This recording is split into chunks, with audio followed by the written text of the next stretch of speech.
Thank you so much for this invitation and honor. I think I'm being given more credit than is due. It is the job of every physician to work for the betterment of the people they care for, and that is why we go into medicine. So what I've been doing is following the Hippocratic Oath to take care of patients. I have had the good fortune to work with people who were investigative researchers, and in that sense I was able to, then not having any laboratory experience myself, I became the kind of interface between clinical and basic sciences. So I got to learn a lot about basic science without actually working in the lab, and also being a good clinician because I was trained to be a good clinician in India. And that is the most wonderful advantage that anyone can have. So I would like to first thank all of you and thank Anita. I am truly flattered.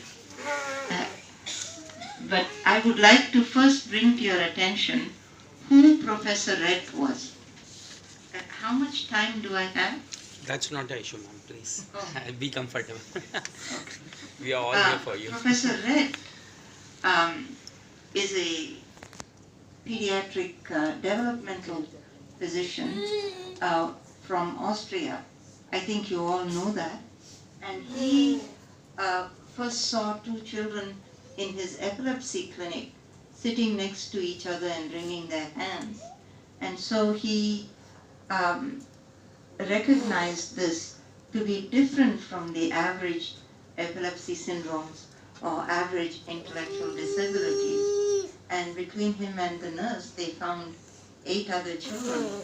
And he went around Europe trying to convince people that this was a separate entity.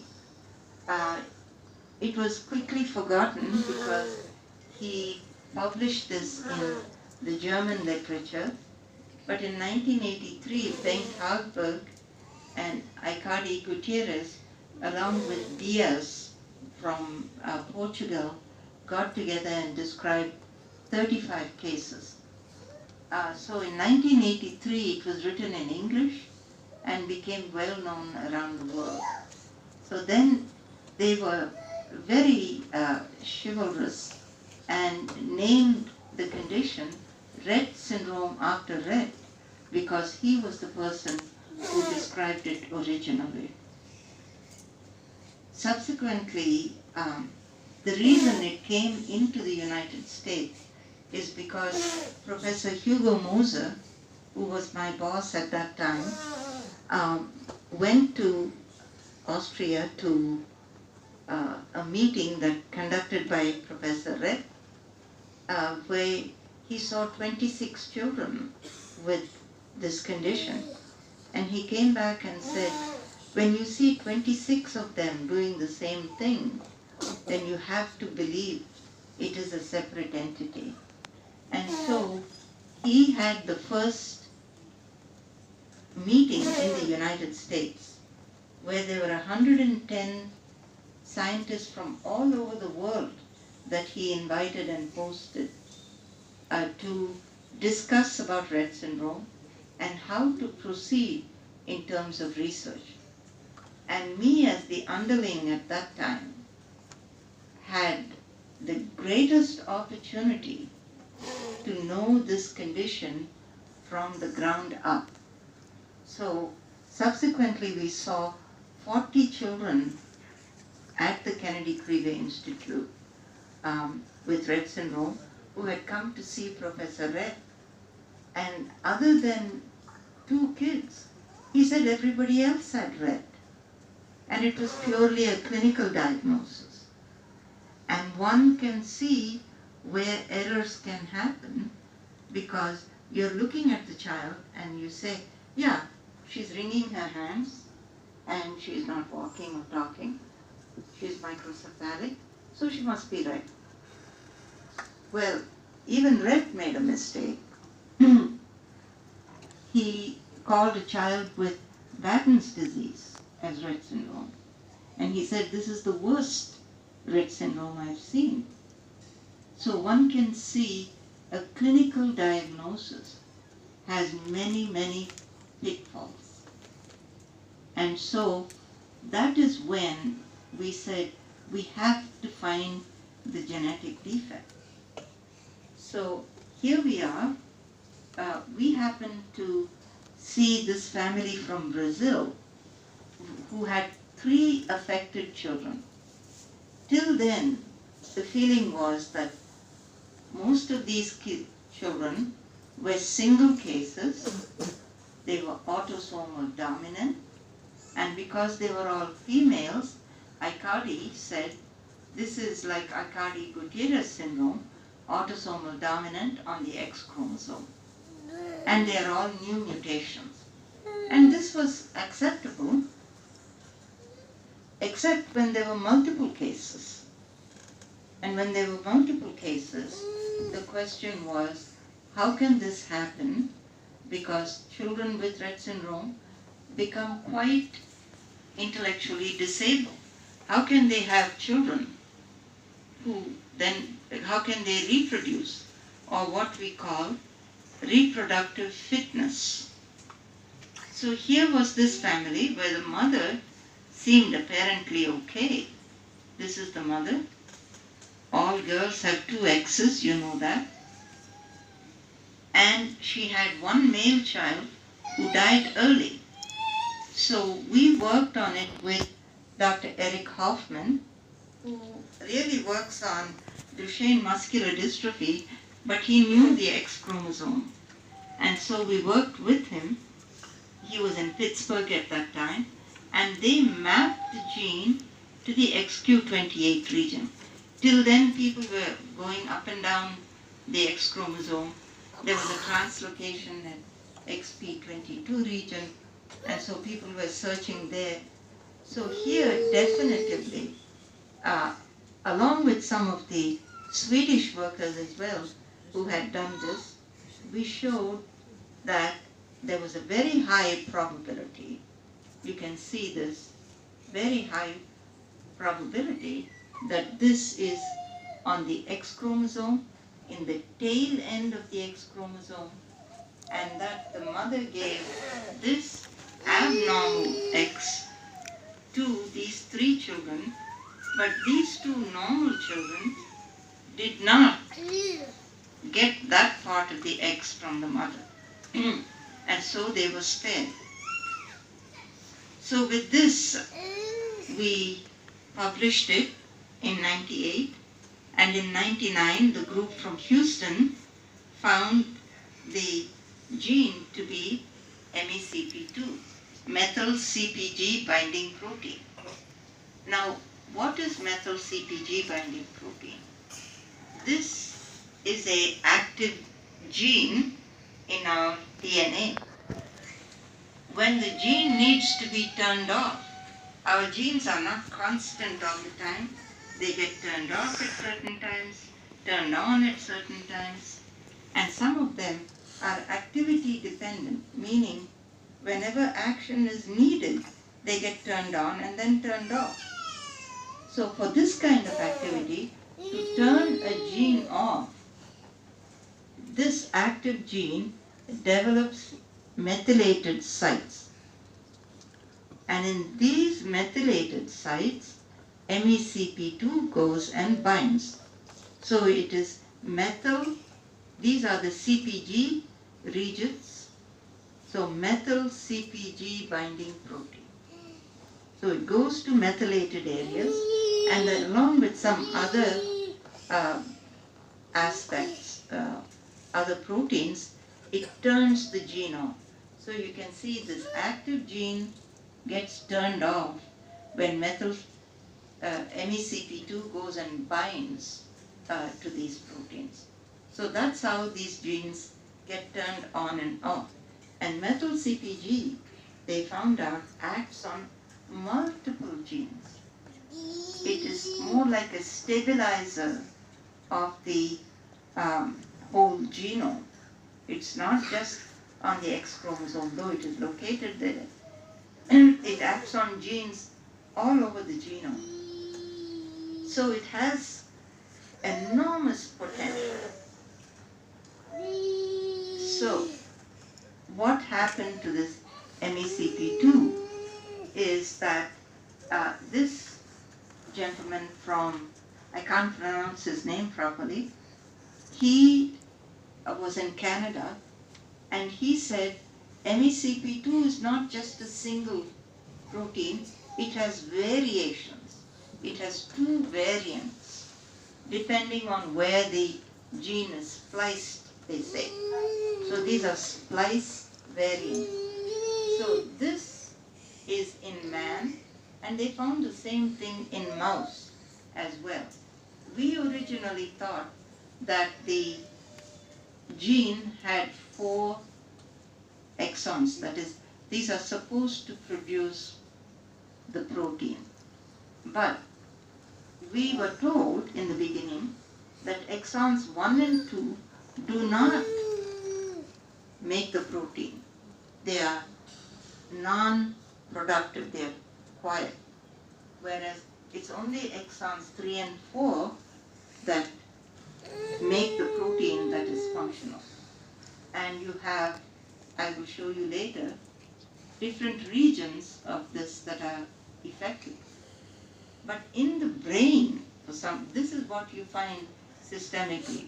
But in the brain, exon 2 does not even exist in this splice variant.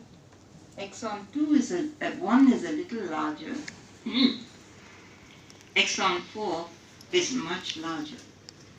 So its functionality, specificity to the brain is much more than it is systemically.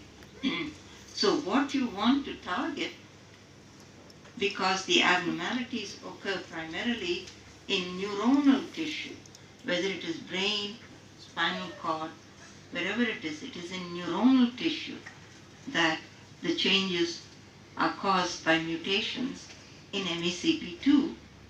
We want to focus on this part and try to understand it better. So whatever treatment we do is directed at improving or making this normal. So MECP2 is a transcription,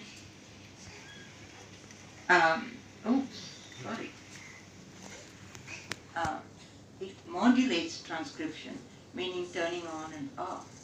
But it acts on virtually thousands of genes. We don't even know all the genes that it interacts with. And it doesn't have just one target. Like if you take one gene, it acts on one protein, one site. Here it is all over the genome. And so that is a difficult aspect, because in our genetic background, we don't know what other genes are normal or abnormal. So if it is abnormal to begin with, it may or may not act properly on another one of our abnormal genes. So our symptomatology, the Rett child, varies depending on the genetic background as well. Part of the protein complex acts in a dynamic fashion. That is, it is not sitting in one place and that is it. For instance, the synapses, that is the connection between two neurons in our brain, they get turned on and off. And so, if MECP2 is acting on any of the synaptic proteins, it is a dynamic change. It does not stand still. It will turn it off, turn it on. So it is acting all the time.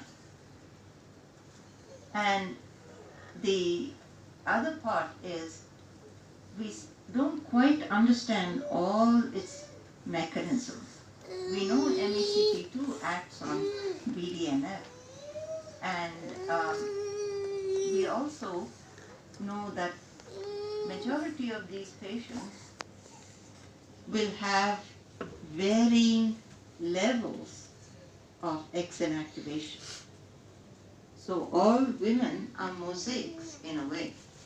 Some X's are active, some are inactive. We cannot have two active X's. Too much of the X is also bad for us. XXY and all of these give rise to problems. So if you have the good X being more active in your brain cells, then the child is doing better. If, unfortunately, there are bad X's active in the brain, depending on how they are in the mother cell that produces the neurons that go up to the cerebral cortex, one finds the child may be doing worse or better. So the X inactivation, and that is decided by God. We don't decide at birth. It is random. It's like throwing it up in the air, and what comes down is what you have. So whatever good X you're supposed to have is what you will have from birth. Whatever bad X, it's from birth. So based on this X inactivation status also contributes to the clinical severity in a child. So in the past we used to think, oh, each mutation maybe contributes one more, one less. The child is better with one mutation compared to the other. The R133X, uniformly the children tend to talk a little longer and walk a little longer, but they can have bad seizures as well. So we cannot go by mutation alone. And there is no way we can find out what the X inactivation status in the brain is. So for the moment, we can only guess by the clinical status and severity of the child that probably more X's that are bad are active in a child, and the less active in somebody who's doing better. So it depends on the X inactivation, it depends on your genetic background as well. What other genes are also abnormal, contributing to severity in the child. So the other very unfortunate part is, as I said, too much of a good thing is not good. So in terms of therapy, you just can't give, okay, I will give good X's and hopefully they'll go into the brain and do the right thing. There is something called gene dosage, that if you have too much of an X, we have had children with MECP2 mutation, but they have duplication or triplication of X. And these children have severe intellectual disability and they don't do well. So the amount of MECP2 in the brain is dosage sensitive. Too much is not good, too little is not good. And this is a tough aspect in terms of gene therapy.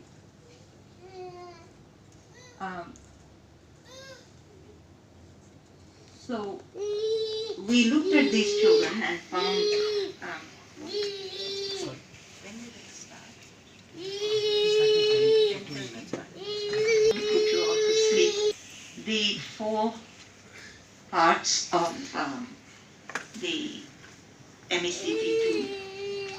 We originally thought exons 1 and 2 don't produce protein, so we never even checked it. Now we don't even care about exon 2 because we know it is not expressed in the brain.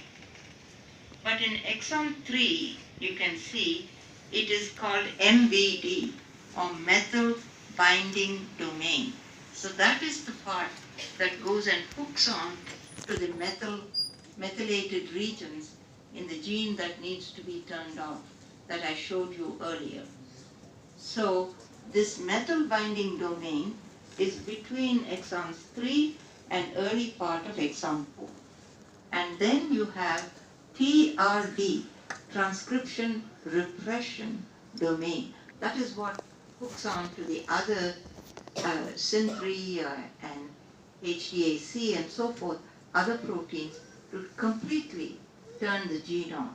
The transcription is repressed by involvement of this gene. So this hooks on to the protein that needs to be turned off, and this then, with the other proteins, turns off the gene.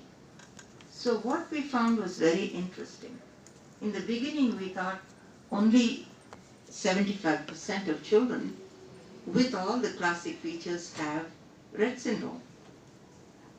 But subsequently, we found that exon 1 is different in the brain, and it also produces protein. So once we started looking here, we found the numbers went up to about 80 or so. Then we found that there were large deletions that were being missed. And we did another kind of test, not we, but the basic scientists, the geneticists, did another kind of testing called MLPA, where they were able to recognize large deletions. Some of them would have parts of exon 3 and 4 completely deleted. So this was then came up to about 95-96% of children that we suspect clinically we can pick up mutations in MECP2. On the other hand, we have seen a large number of patients we were convinced they had MECP2 mutation but didn't find it at all. And then we started doing whole exome sequencing and found a large number of unrelated genes that have mutations, suggesting that the clinical picture is not the gold standard. It cannot be trusted to give you the diagnosis. You have to then go on.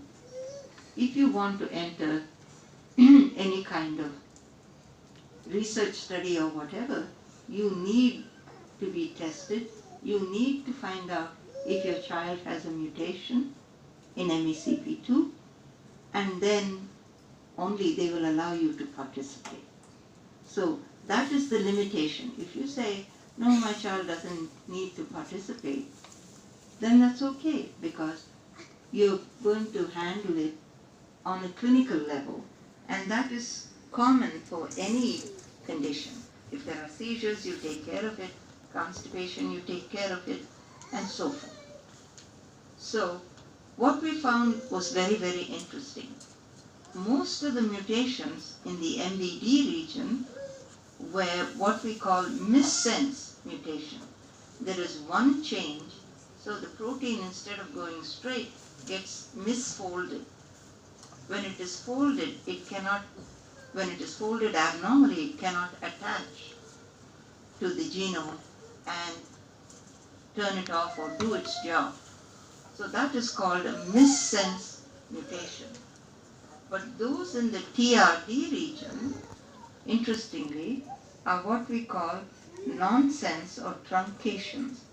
That is, the change in the protein leads it to stop making the protein, and therefore the protein is truncated, or it's a nonsense, meaning it doesn't let it proceed.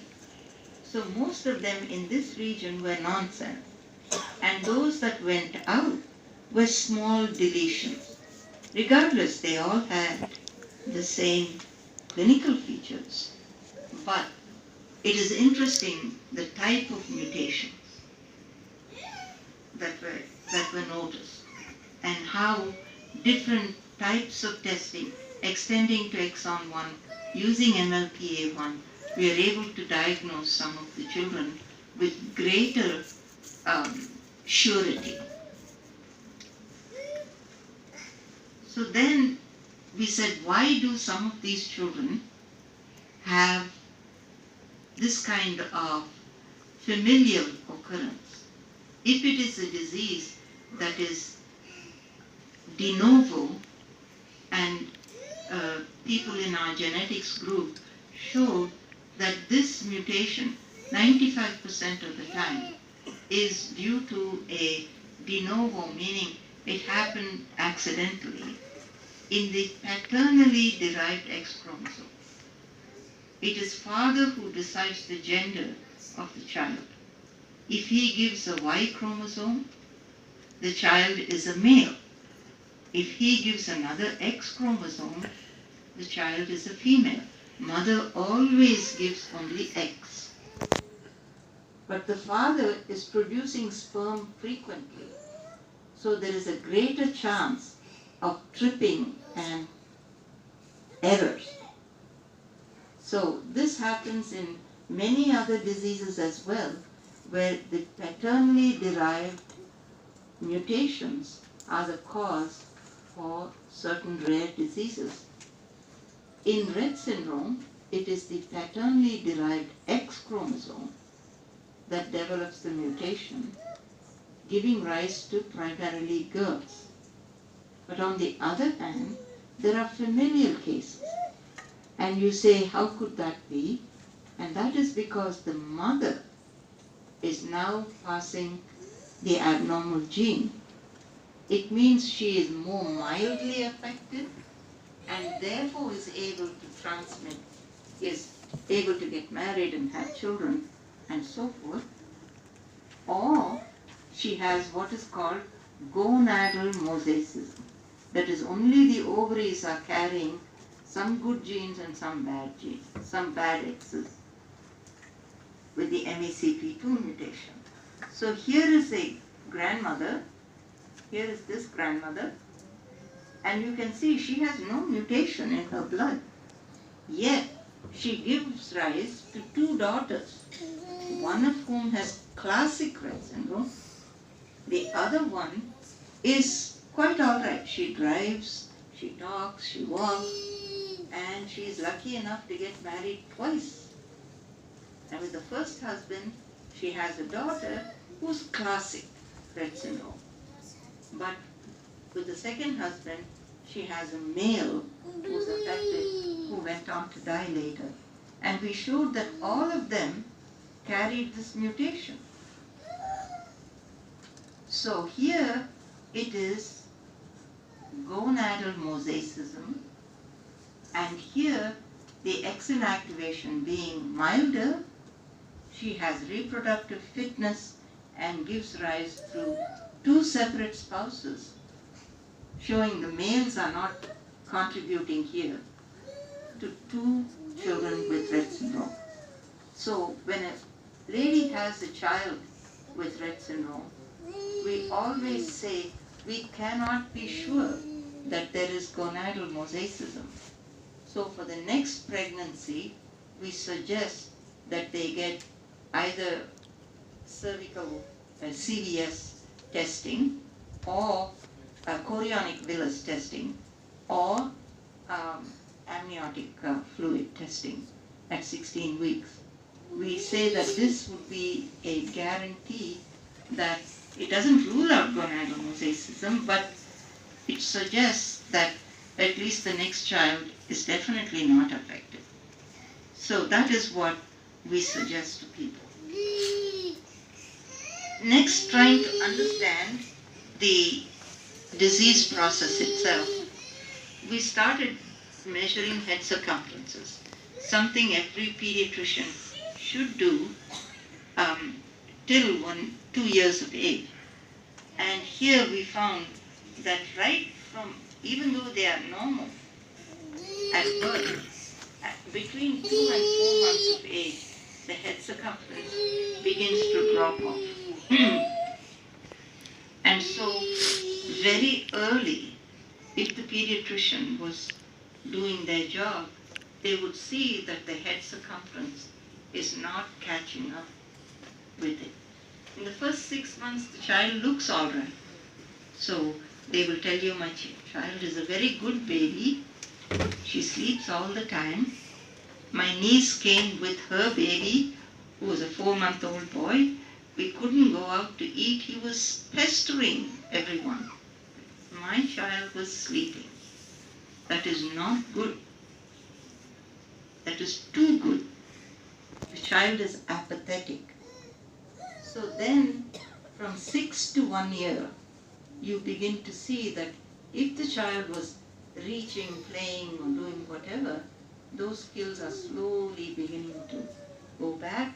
If the child is sitting up, is not sitting up enough, or if sitting up begins to lose muscle tone. So the child may be said to have some babbling. It's not really words, though some parents tell me the child says ball, dog, and all of that. That, by 1 year of age, is lost. The babbling stops. And then from 1 to 2 years, when most of these brains are growing to maximum level, what we call synaptic growth and pruning, synaptic pruning.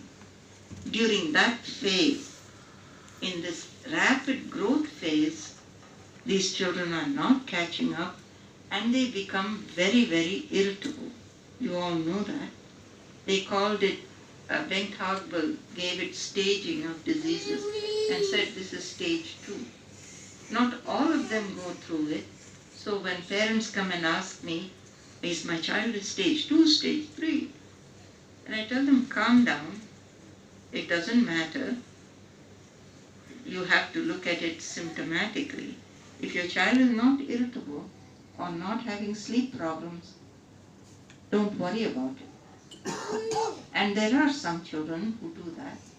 And so here we have the severe irritability phase under 2 years of age. And we have made some correlation, and I will show you what that is. So next we wanted to look at the brain of children with Rett syndrome. This is the normal brain. You can see it is large, and they have 6 cortical layers in the brain, all neurons, different functionality.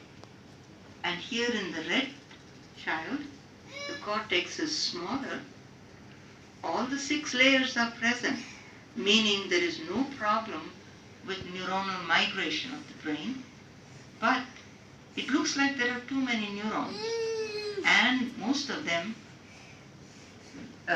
Donna Armstrong in Houston showed that the connections that are made between neurons are very primitive, and they are not doing like these.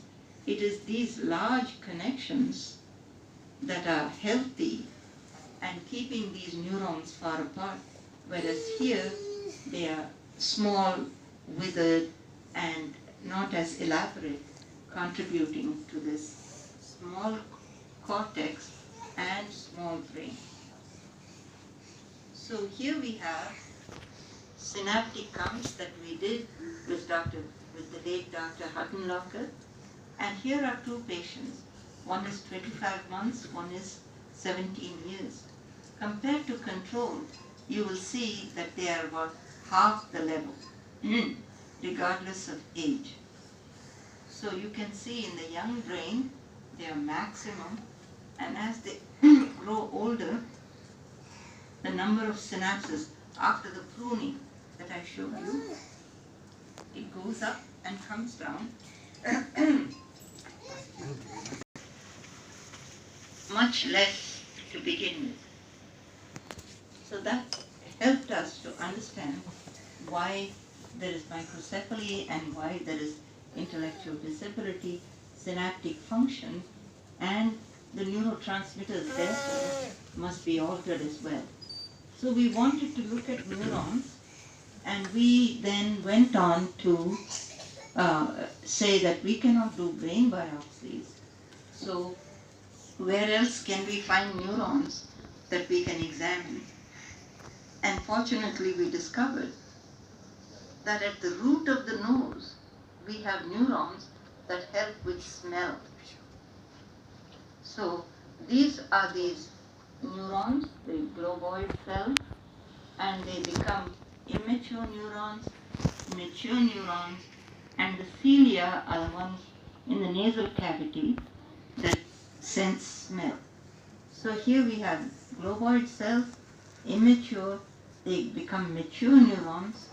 These are the cilia, and then they go through the what we call the cribriform plate and make connections, synaptic connections, with the olfactory bulb that helps us to smell, distinguish different smells, memory of smells, all of those based on the connections that we have made. So we said this is wonderful because we can see immature neurons and mature neurons. And so we did nasal biopsies. And this is it clear enough? Mouse is not running on the screen. NST means it looks at the immature neurons. And the immature neurons can be seen here in higher power. And OMP, olfactory marker protein, is for mature neurons.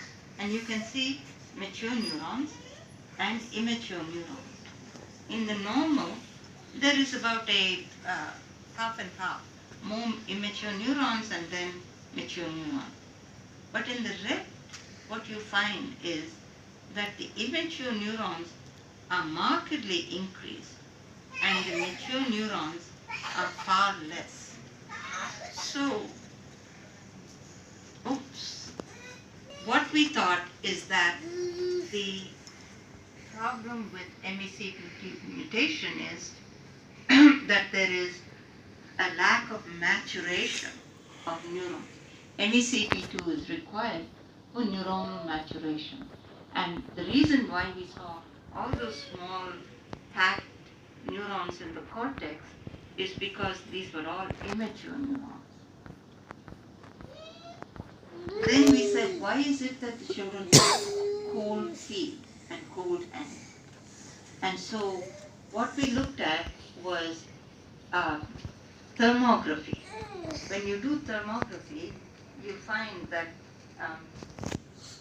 most of the kids who have blue legs had up to the knees, but this one girl had a sympathectomy.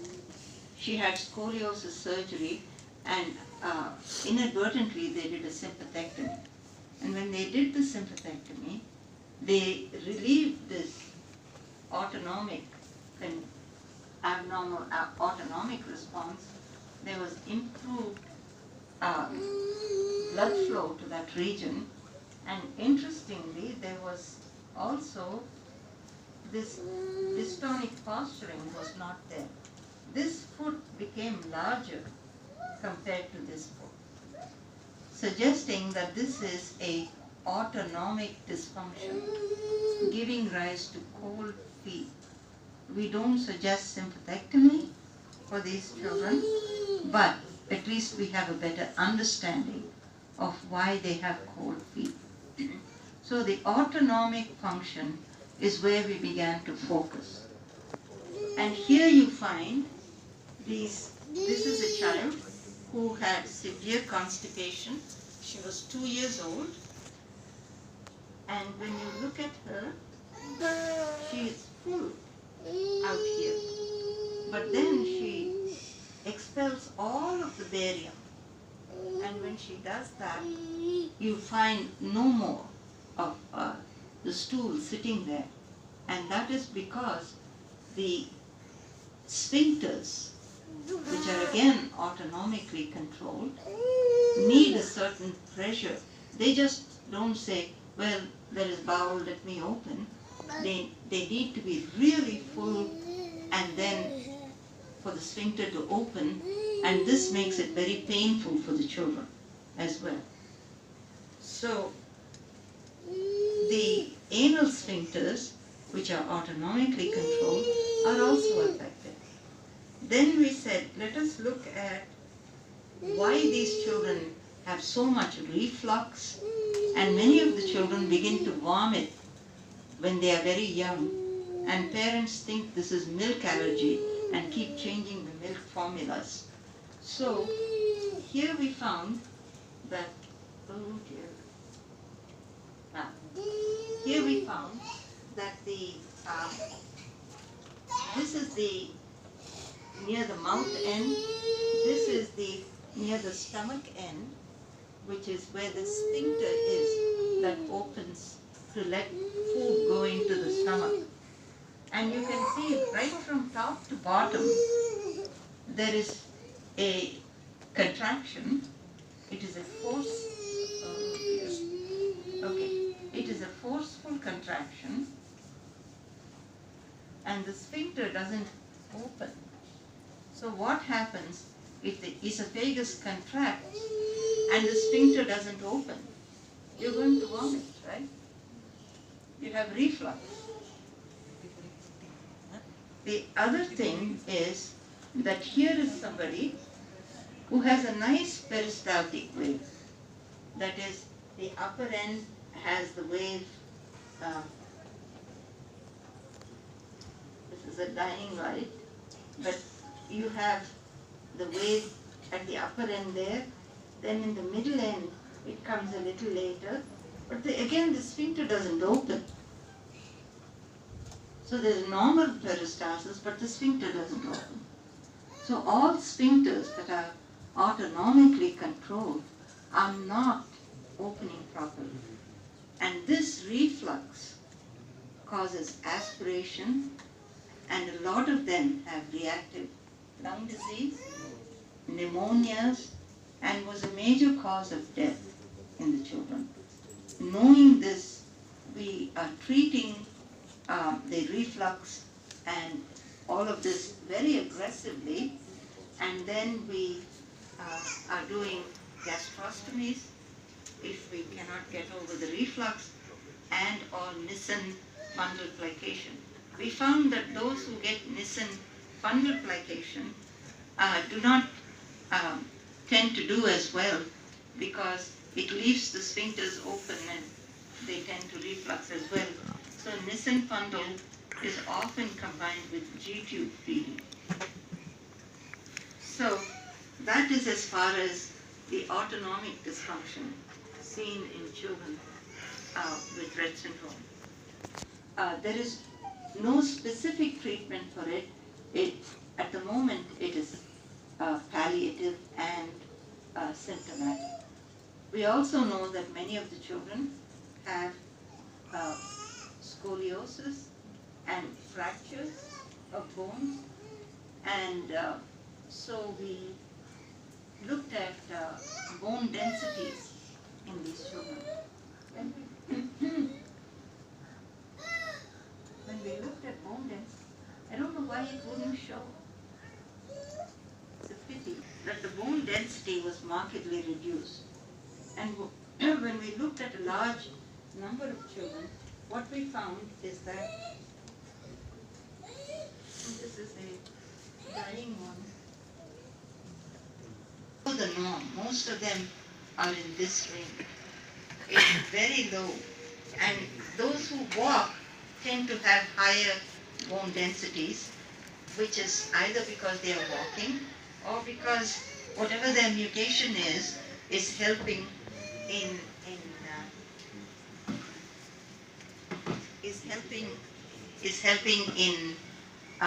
maintaining better bone density.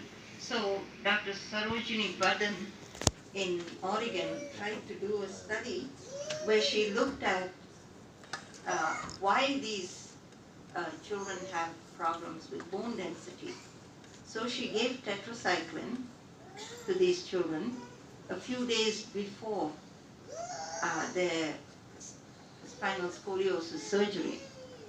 And then tetracycline is taken up by bone, and she found that new bone formation would take it up. And these girls with Rett syndrome were not taking up the tetracycline, suggesting that new bone formation is far less in children with Rett syndrome. But they're giving pomegranate to these children at our place and to the animal models, and they claim that pomegranate is showing increased bone density in the mouse model, and the feeling is that maybe it is doing the same to the children. Pomegranate prevents osteoclast breakdown. Osteoclast breakdown, they are the breakdown of bone cells. So pomegranate prevents breakdown, and the results are being analyzed now, but the general feeling is that the DEXA scans are doing a little bit better. So that is with the bone densities. And here we have children, some children speak, and you say, oh, that is because it is a milder mutation. And what we found is that, yes, some of them continue to speak, and those who were speaking begin to lose speech. And some, of course, never gained speech. But those who gained it were losing. They were doing quite well till about 10 years of age, and then they begin to lose. And what is the difference between the two of these is that those who were here had at least better X activation. That is what we found. But we said, let us look at it in terms of DTI studies. And when we looked at it, what we found is that the superior longitudinal fasciculus,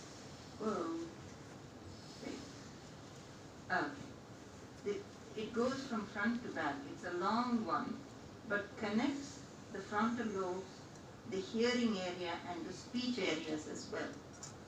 And this tract is very important for language.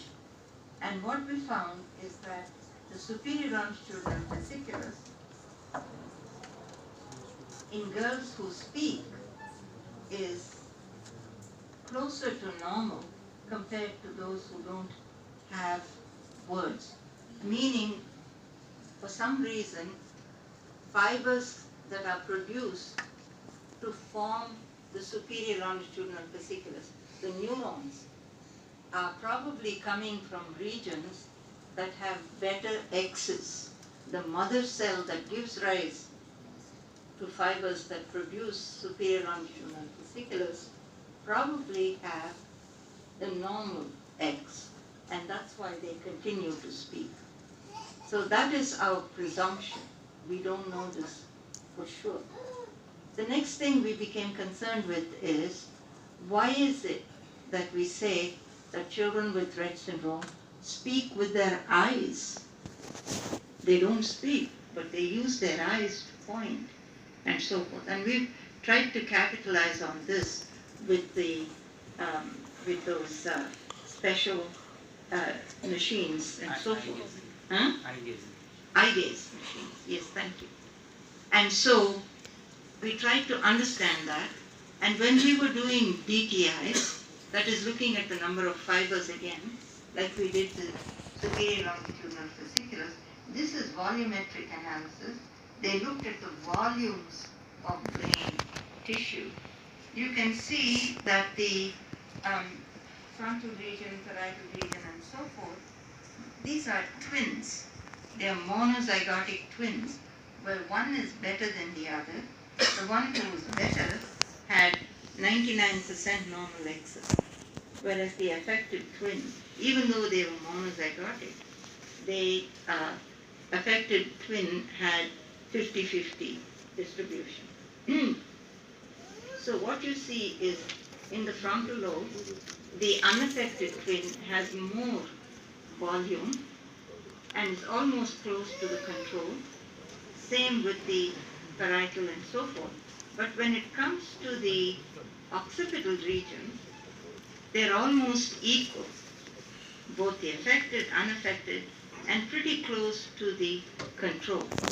So we said there is something that is necessary to be seen as to why this volume alone is being spared. So we looked at the eye and we said the eyes have neurons. How is MECP2 expressed in the eyeball, which then of course connects to the occipital region and so forth. And one sees that in the what we call ONL, INL, that is outer nuclear layer. Am I anywhere near with this? Yeah, this is the outer nuclear layer, this is the inner nuclear layer, and here you have something called cells whose function is really not well known. Up here are the ganglion cells.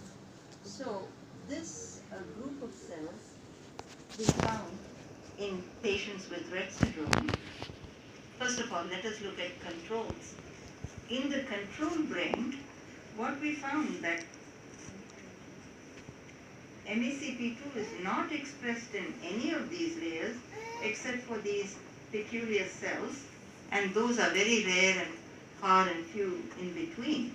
So here are two control cells. MECP2 is not required in the retina.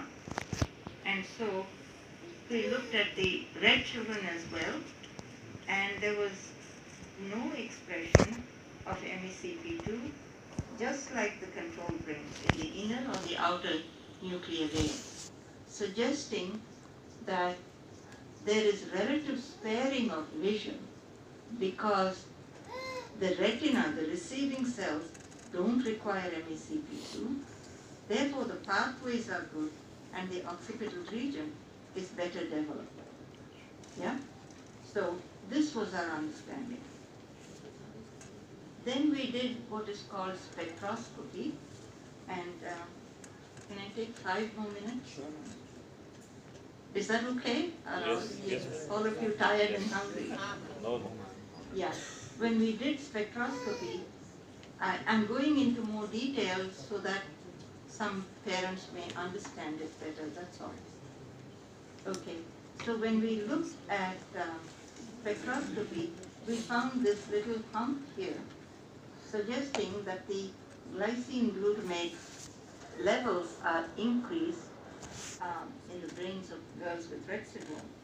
Much earlier we had shown that the glutamate receptors in the cortex of girls with Rett syndrome, this is a 2-year-old and this is a 10-year-old with Rett syndrome compared to controls.